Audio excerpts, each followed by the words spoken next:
중심지 체계 이론 다음으로 여러분들과 함께 보고 싶은 내용들은 이른바 라이프존, 생활권에 대한 얘기들이 되겠습니다. 이거 역시도 여러분들이 도시 구조나 형태를 이해하고 또 더 나아가서 여러분들이 도시 형태나 구조를 계획할 수 있기 위해서는 또 굉장히 필요한 내용이고 중요한 내용이다 라고 얘기할 수가 있겠어요. 자, 생활권이란 건 뭐냐? 도시민 한 사람 한 사람들이 또는 어떤 단체나 가족, 그룹들이 누리는 어떤 생활의 어떤 영역을 얘기하는 거예요. 영역들. 그리고 이 영역은 사실은 지난번에 얘기한 중심지 이론하고 또 중심지 체계하고 또 굉장히 긴밀하게 연결이 됩니다. 왜 그런지 제가 한번 간단하게 그림을 그려서 보여드리도록 하겠어요. 자, 예를 들어서 중심지 이론이다. 중심지라 그러면 중심지 체계. 우리가 보통 위계적으로 분포하고 있고 4개의 위계로 구성된다 우리가 이렇게 얘기를 했었죠. 그래서 대략 한번 그림을 그려보겠어요. 자, 1차 중심지라는 CBD는 Central Business District, 진짜 고급 업무 서비스 기능이 몰려있는 거대한 도시의 도심부를 얘기하는 거지. 대기업 본사나 아니면 은행 본사 이런 것들이 어디 동네 한가운데 이런 데 막 있는 게 아니잖아. 도시의 중심부에 항상 놓여있죠. 그러니까 그런 것들이 이제 CBD가 되겠어요. CBD가 영향을 미치는 것들을 우리는 하나의 시티 바운더리다 얘기를 해요. 그런데 이 CBD 하나에는 사실은 여러 개의 또 뭐가 있습니까? 대략적으로 봤을 때 한 3개 정도가 있다고 칩시다. 뭐가 있어요? 리저널 센터들이 있죠. 리저널 센터들. 이 리저널 센터들에서는 또 요 리저널 센터가 영향을 미치는 하나의 작은 또 도시권이 되는 거죠. 그 다음에 또 어떤 레벨이 있어요? 리저널 센터 밑에는 다시 또 커뮤니티 레벨이 있죠. 그래서 한 3개 정도의 커뮤니티 레벨의 어떤 영역들이 있다. 그것들은 또 역시 커뮤니티 센터가 거기에 중심부를 하겠죠. 자, 그리고 마지막으로 이걸 좀 더 확대해서 보면요. 하나의 커뮤니티 센터가 영향을 미치는 범위 내에는 또 한 3개, 4개, 5개 정도의 네이버후드들이 들어가 있더라는 거예요. 뭐 이런 식으로. 자, 이게 중심지 체계 이론의 핵심이거든요. 도시라는 것들은 중심지가 존재한다. 근데 중심지가 동일한 규모로만 존재하는 게 아니라 1, 2, 3, 4등짜리가 존재하더라. 그리고 그런 것들은 대략 한 중심지 내에 한 3개, 4개, 뭐 많을 땐 5개 정도의 하위 중심지가 포함되어 있더라. 포함되어 있는 걸 이제 도시지리학에서 네스팅되어 있다고 얘기를 합니다. 그게 중심지 체계 이론의 핵심이에요. 자, 근데 생활권 이론이라는 건 뭐냐면, 이론이라기보다 생활권 체계라는 것은 뭐냐면, 어떻게 보면 이걸 좀 반대의 입장에서, 개인의 입장에서는 어떻습니까? 가장 친밀한 영역이란 건 뭐예요? 오히려 네이버후드죠. 네이버후드. 나의 네이버후드. 내 네이버후드는 나와 가장 친밀한 어떤 나와 말이죠. 내 동네 영역이죠. 근데 내 동네 영역은 뭡니까? 내가 뭐 휴일날 스레빠 끌고 추리닝 입고 한산하게 돌아다니고 별로 뭐 머리 안 감고 다녀도 크게 뭐 개의치 않는 그런 정도의 범위를 얘기하는 거죠. 앞에 있는 뭐 동네 구멍가게 가서 뭐 물건 좀 사고 음료수 하나 좀 사고 동네 앞에 가가지고 잠깐 뭐 앉아서 쉬고 이런 정도의 어떤 영역을 얘기하는 거죠. 근데 그런 영역은 보나마나 또 어떻습니까? 워킹 디스턴스라는 또 특징이 있어요. 우리가 걸어서 커버하는 범위, 그러니까 대략 한 400m에서 500m 범위 내에 내가 내 동네로 인식하는 범위, 그게 이제 네이버후드예요. 그리고 교통상으로 봤을 때는 워킹으로 커버되는 범위다라고 얘기하고 있죠. 그래서 내가 뭐 음료수 하나 정도 사는데 굳이 정장을 빼입고 도심으로 가진 않잖아요. 그렇죠? 그렇기 때문에 네이버후드라는 영역이 분명히 나 개인을 중심으로 존재하고 있다 이렇게 볼 수가 있죠. 자, 그 다음에 또 어떤 영역들이 있어요? 커뮤니티라는 영역이 또 분명히 있습니다. 커뮤니티 영역. 이거는 이제 조금 더 걸어가야 되고 때로는 뭐 자전거 정도는 타야지 갈 수도 있기도 하고 한참을 걸어서 도착할 수 있긴 하고.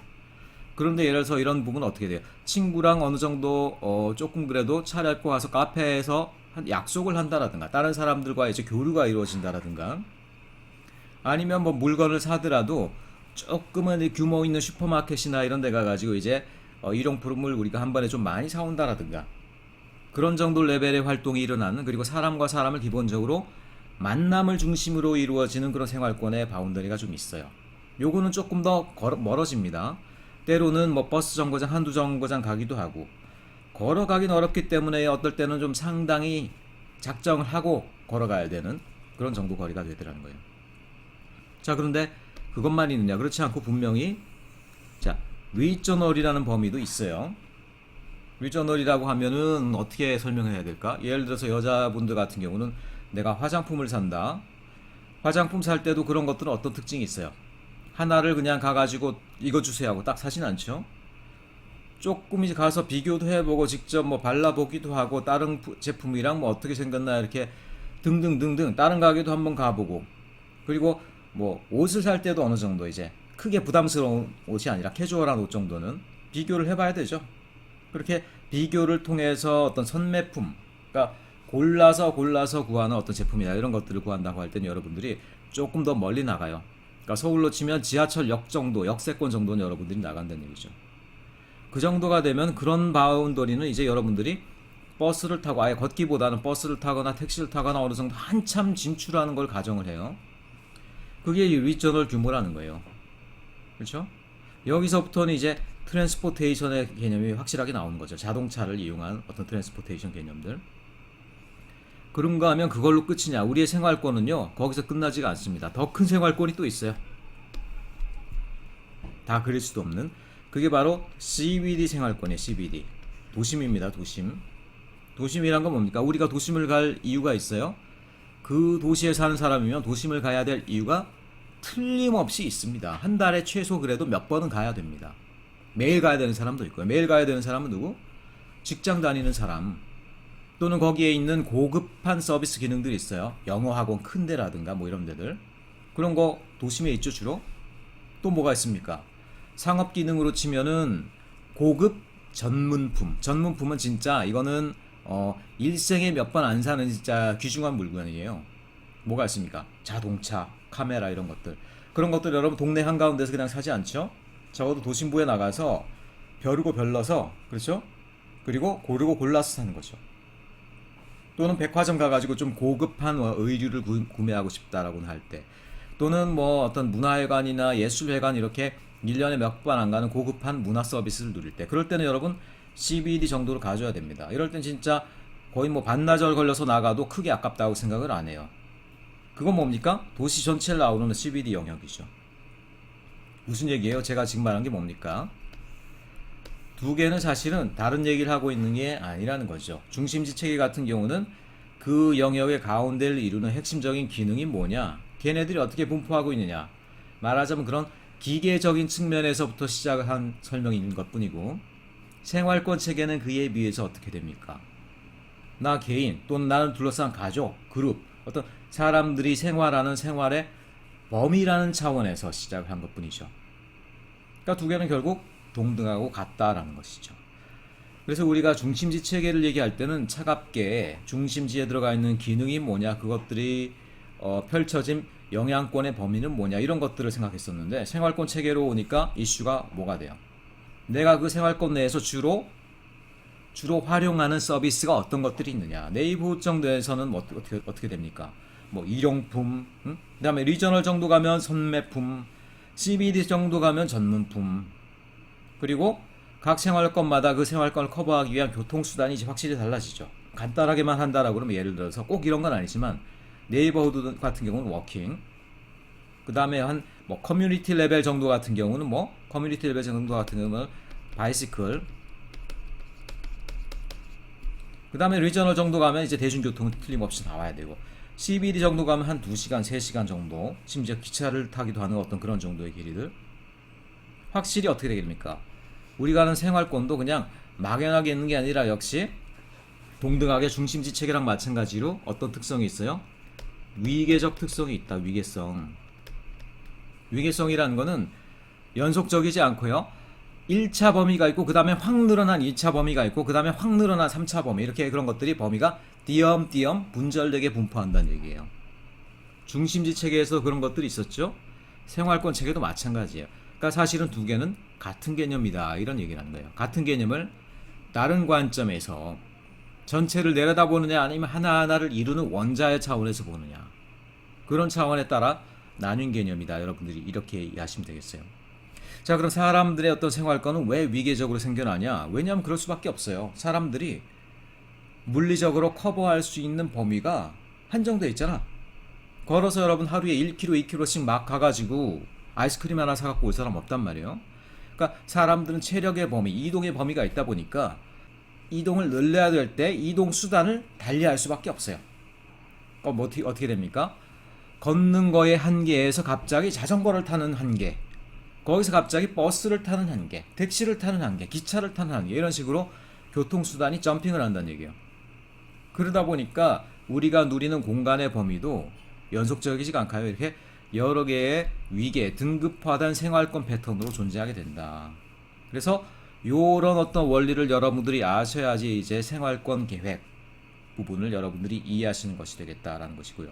또 하나, 그리고 이런 것들이 그럼 자, 도시 구조와 토지 이용 계획에 왜 필요하느냐? 요거는 특별히 자, 시설 배치에 굉장히 중요한 개념이다라는 거. 시설 배치. 그렇잖아요. 지금 생활권이라는 건 결국 내가 이동할 수 있는 이동의 카바리지 플러스 뭡니까? 그 영역 내에서 내가 이용할 수 있는 시설, 상업시설도 있지만 공공시설도 있죠. 그렇죠? 그런 것들 우리가 계획적으로 배치해야 되는 것들이 많죠. 그런데 네이버훗 레벨에다가 여기에 큼직한 땅 하나 있으니까 백화점 하나, 뭐 야구 스타디움 하나, 이럴 순 없잖아. 그렇지? 시설도요, 생활권의 위계에 따라서 철저히 부합돼야 된다는 거야. 각각의 생활권의 체계나 위계에 맞게 시설이 들어가줘야 된다는 것이죠. 그렇기 때문에 네이버후드 차원에서 들어가야 되는 시설이 있고요. 커뮤니티 센터 차원에 들어가야 되는 시설도 있고, 리저널 차원에 들어가야 되는 시설, CBD 차원에 들어가야 되는 시설 다 다르다. 그래서 그것들을 혼란하게 하거나 아니면 위계를 어기게 될 때 굉장히 잘못된 계획이 된다라는 것이죠.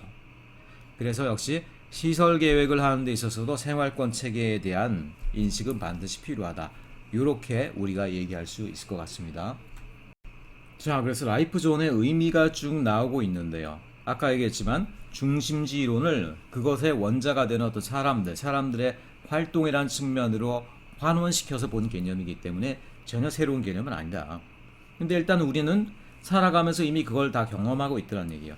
내가 걸어서 커버할 수 있는 존, 그리고 내가 사람을 만나기 위해서 가는 존, 내가 뭔가를 갖다가 사기 위해서 가는데 그 사는 상품의 성격, 그런 거에 따라서 우리의 의지가 커버할 수 있는 범위가 달라지더라는 거야.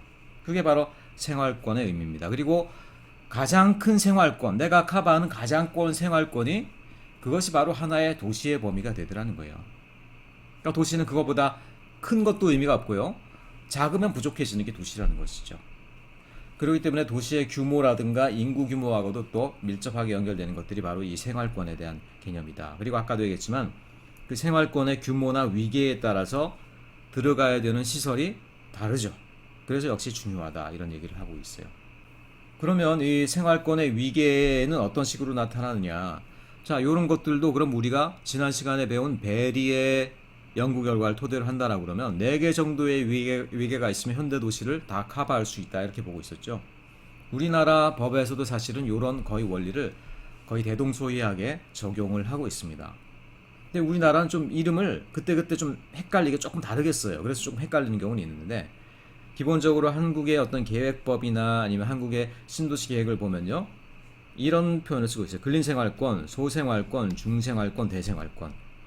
베리의 이론으로 보면 뭡니까? 네이버훗, 커뮤니티, 리저널, CBD가 되겠죠.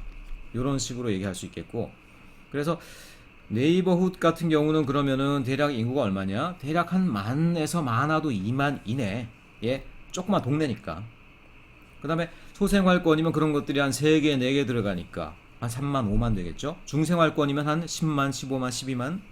대생활권이면 한 30만, 40만 이런. 그러니까 요때부터는 우리가 생각한 하나의 신도시 규모가 되는 것이죠. 그래서 요 개념으로 여러분이 알아두면 되겠고, 요게 바로 아까도 얘기했지만 베리가 얘기하는 네이버훗, 커뮤니티, 리저널, CBD의 위계를 거의 대동소이하게 갖고 온 결과다 얘기하면 되겠어요. 자, 그리고 요거는 또 한국의 도시계획법에 있어서 상업지역의 위계하고도 또 관련이 됩니다. 한국에서는 한국의 토지이용 관련한 법규에서는 상업지역을 여러분들 4개로 설정하고 있죠. 4개. 중심상업, 일반상업, 근린상업, 유통상업인데 자, 이 중에 유통상업은 얘는 뭐 농산물 도매 시장이나 이런 것처럼 도시 외곽에 있는 애들이에요. 도시적인 기능을 하는 애들은 아닙니다. 그러니까 빼놓고. 그럼 세계의 위계는 뭐냐? 대략 봤을 때 근린 상업은 뭐에 들어가는 상업 지역이에요? 근린 생활권에. 일반 상업은 뭐 대략 소생활권이나 뭐 그때부터는 좀 애매해요. 중생활권 정도에. 그리고 중심 상업은 한 CBD 정도에 들어가도록 이렇게 위계를 설정해 놓은 그런 상업 지역이란 거예요.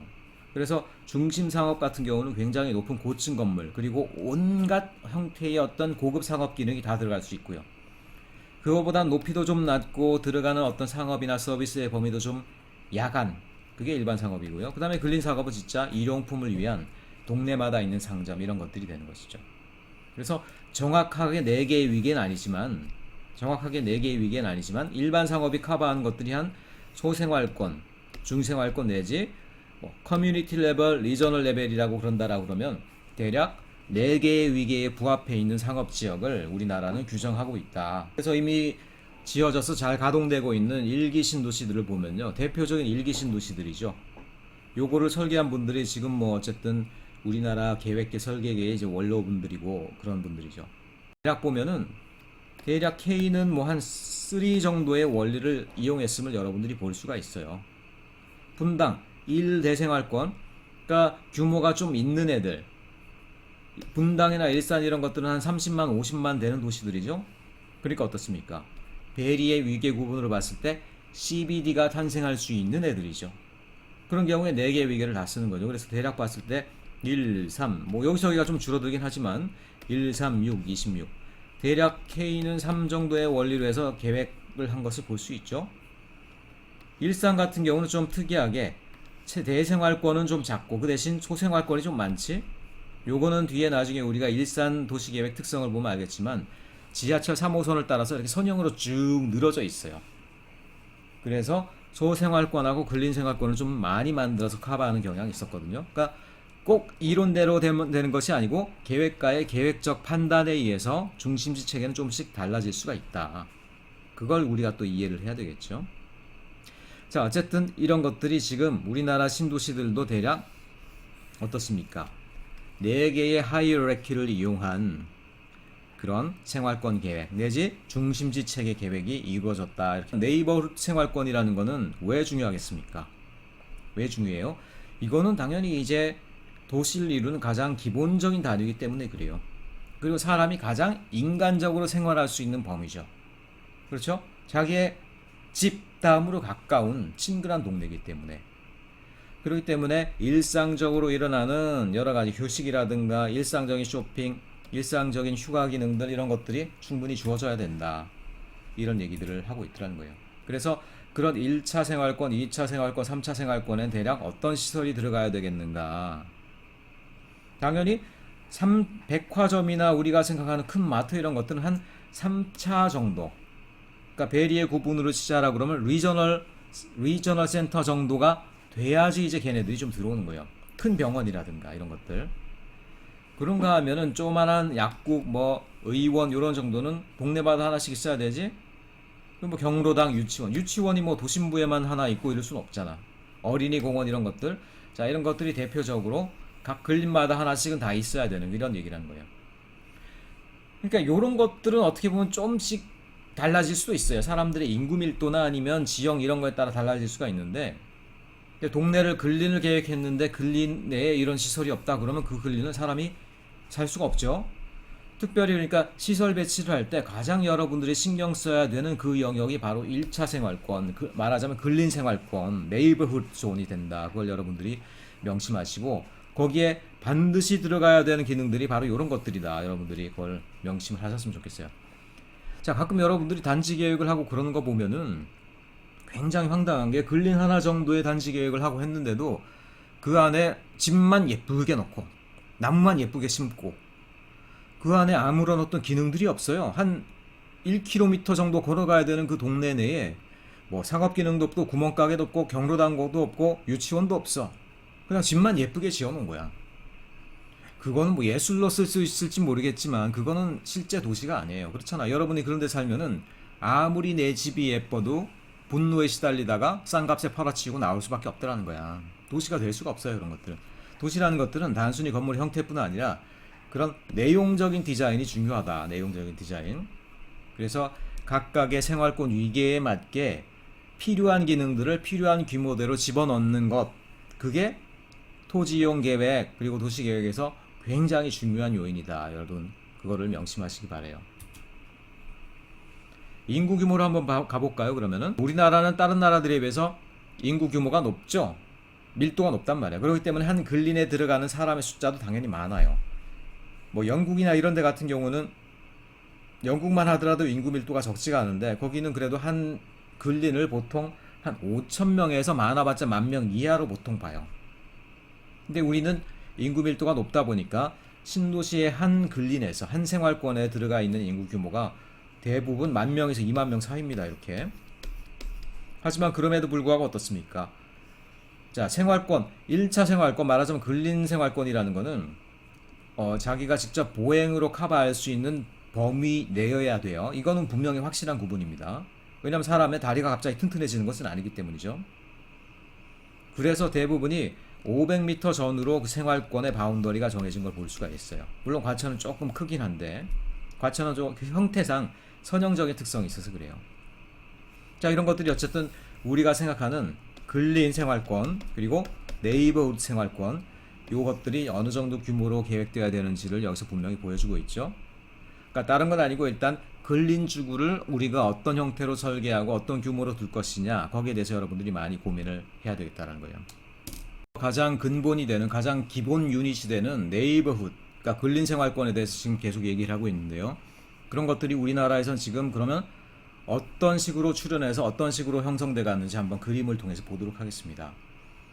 여러분 뭐 너무너무 잘 알겠지만 근린주구라는 건 사실은 클라렌스 페리가 이제 처음 제안했다라고 보통 얘기를 하고 있죠.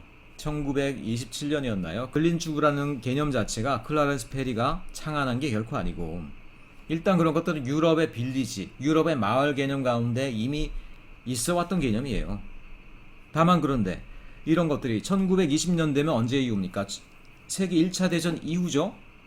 그리고 미국에서는 이때부터 막 교회화 개발이 막 일어나게 될 때라는 거예요. 그 넓은 땅에 집들이 막 번져나가기 시작할 때라는 거예요. 그때 클라렌스 페리가 그럼 근린주구론을 얘기한 이유가 뭐였습니까? 그건 뭐냐면 미국의 어떤 교회 지역들이 너무 저밀로, 너무 산발적으로 분산적으로 계획되다 보니까 마을이라는 개념이 완전히 사라져가게 생겼어요. 여러분 미국 도시들 한번 가보세요. 가다 보면 고속도로가 딱 지나가고 그 옆에 도시가 하나 있는데 그 도시 주변은 그냥 아무것도 없이 또 다른 도시는 또 한 몇 킬로미터 가야지 또 하나 있어. 도시와 도시 사이는 아예 옥수수 밭으로 그냥 다 둘러싸여 있는 경우도 많습니다. 이런 데서 교회화가 생긴다는 건 어떤 의미예요? 집들이 너무 분산되다 보니까, 너무 저밀로 개발되다 보니까 마을이란 개념이 없어지고 사람과 사람 간의 그런 공동체 관계가 끊어지는 상황까지 이르게 됐더라는 거예요. 이래서는 안 되겠다. 너무 수평적으로 확산되는 도시를 어느 정도 방지를 해야 되겠다. 그래서 새로 생기는 주거지에는 어떤 미리 바운더리를 정해주고 그 내부에서 어떤 중심지를 두고 도로 체계도 두고 그러면서 집들이 몰려서 생활하면서 하나의 어떤 마을을 형성할 수 있어야 되겠다 해서, 그래서 이제 제안된 것들이 클라렌스 페리의 네이버후드 티어리, 근린주구 이론이라는 거예요. 이런 개념을 그냥 이분이 딱 창조하거나 그런 게 아닙니다. 어떤 원래 있었던 고전적인 개념이지만 그거를 미국적인 상황 가운데 당시 미국에 생기는 그런 새로운 개발 패턴을 개선하기 위해서 제안한 개념이다.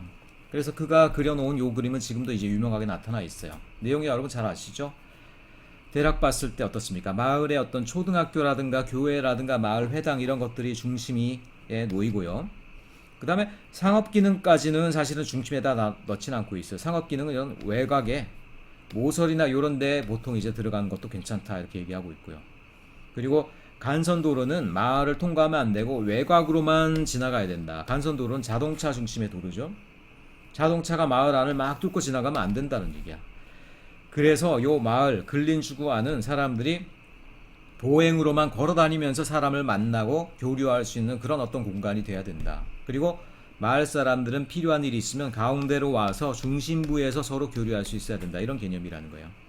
그러니까 당연히 전체 길이는 얼마가 되겠습니까? 아까 얘기했지만 중심부에서부터 최대한 걸어가도 한 4, 500m 이내가 되게 하려면 대략 봤을 때 한 반마일 정도, 한 800m 정도가 되는 그런 대략적인 원을 그리면 된다라는 얘기예요. 이런 식으로. 자, 이런 어떤 유닛을 바탕으로 미국의 도시들을 건설해 나가자. 이런 것들이 클라렌스 페리의 제안의 이유였었다는 거예요. 미국이나 영국에서 굉장히 여러 형태로 변형되면서 근린주구 이론은 계속됩니다. 자, 여기 나와 있는 그림은 레드번이라는 도시예요. 미국의 일종의 어떤 교회의 뉴타운인데 보면은 여기는 또 이제 요거 하나가 근린주구인데요. 여기 보면 이 도로를 보면은 이게 이제 컬레삭 패턴 여러분 아시죠? 컬레삭 패턴. 컬레삭 패턴을 이제 처음으로 이제 잘 이용한 사례로 알려져 있는데 컬레삭을 이용해서 자동차가 근린의 중심부를 뚫고 지나가지 않도록 컬레삭이란 건 뭐냐면 자동차가 중심부를 가르고 지나가는 걸 막을 수 있는 계획 패턴이잖아요. 그러니까 컬레삭을 잘 이용해서 초등학교하고 초등학교로 걸어가는 이런 녹지축을 만들어 버립니다. 이렇게 일종의 그린웨이죠. 그린웨이가 마을의 중심에 있고 그것들이 초등학교, 유치원 이런 것들을 딱 꿰어버려요. 어떻겠습니까? 마을이 중심이 굉장히 쾌적하고 어린아이들이 뛰어놀 만한 공간이 되는 거죠.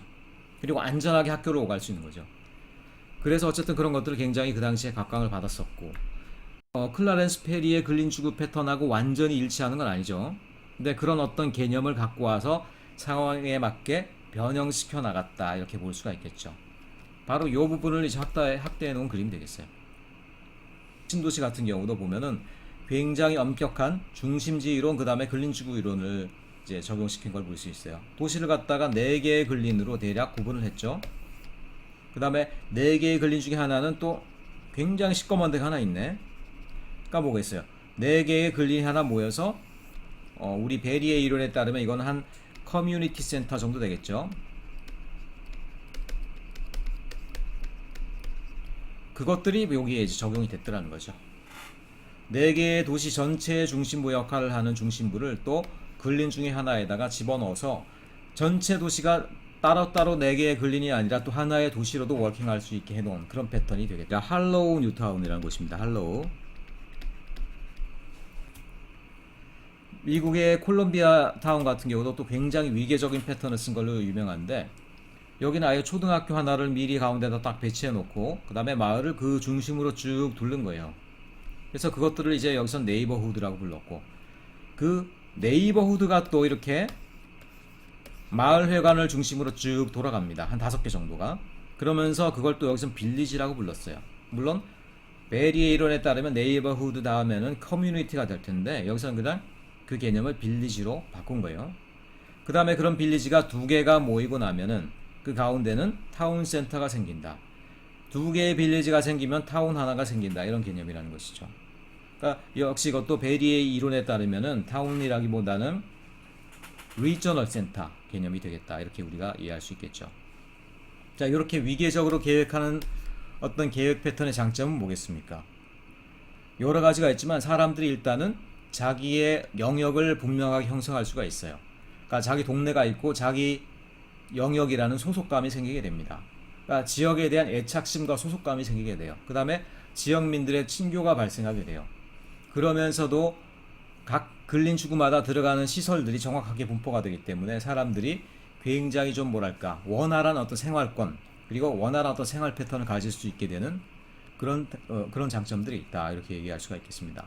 여기도 보면 아까 이제 컴버놀드랑 거의 비슷하게 여러분 보시면 알겠습니다만 4개의 근린이 하나의 어떤 신도시 권역을 형성한 것을 볼 수가 있죠. 자, 이 그림을 여러분 어디서 본 기억이 나죠? GSFC 타운십이라고 인디아에 있는 그러니까 소셜 믹스처, 사회적 계층 혼합을 테마로 한 이제 근린주구 계획이 되겠는데 컬레삭을 이용해서 중심부를 주로 저소득 주민들을 위해서 이제 배치하는 방식으로 해서 사회적 혼합을 한 근린 내에서 이뤘다 뭐 이런 얘기 했었죠. 이 그림에서 여러분들이 봐야 될 거는 근린주구를 경우에 따라서는 또 더 작은 규모로 세분화하기도 한다는 얘기예요. 말하자면 이게 지금 근린주구죠. 그리고 근린주구가 지금 약간 큰 크기로 여긴 설정돼 있죠.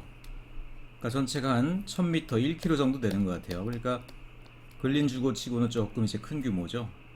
그래서 물론 근린주구 4개 정도가 생기면은 대략적으로 하나의 커뮤니티 센터가 생기면서, 여기 물론 지역이라고 표현해 놓긴 했는데, 커뮤니티 센터가 생기면서 나름 이제 하나의 어떤 타운이 발생하는 이런 규모로 된다는 걸 알겠는데, 여기서는 주로 이제 일본에서 이용한 접근인데요. 근린주구를 또 보다 상세한 2가지의 위계로 더 쪼갰어요. 그래서 약 4분의 1 정도, 그래서 4개 정도로 쪼갰을 때 그거 하나를 이제 근린 분구다라고 얘기를 했고요. 그걸 또 4개로 또 쪼갰어. 그래서 인보구다라고 얘기를 했어요. 인보구. 그래서 우리가 근린주구 같은 경우는 사람들이 걸어서 커버하는 범위, 그 다음에 사람들이 일상용품, 일상적인 생활을 영위하는 범위, 내 나와바리, 내 소속이 되는 가장 기본적인 땅덩어리, 그건 알겠는데, 그럼 근린 분구나 인복은 무슨 의미냐라는 거죠.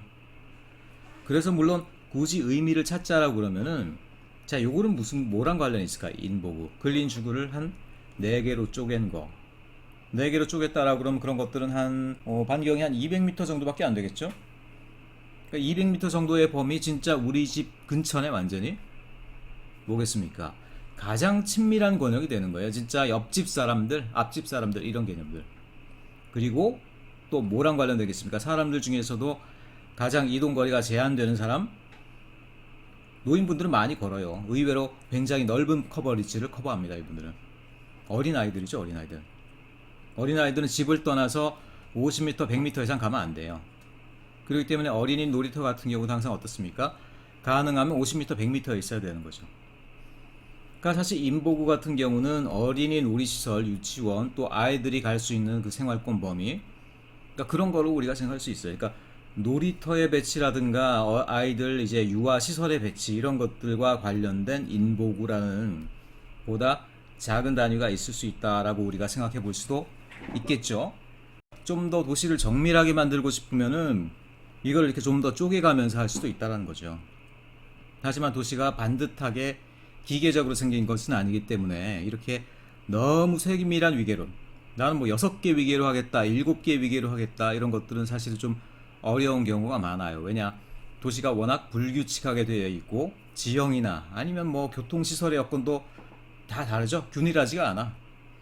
하지만 그럼에도 불구하고 경우에 따라서는 좀 더 세분화한 이런 위계를 설정할 수도 있다. 이런 정도만 여러분들이 기억해 두시면 되겠습니다.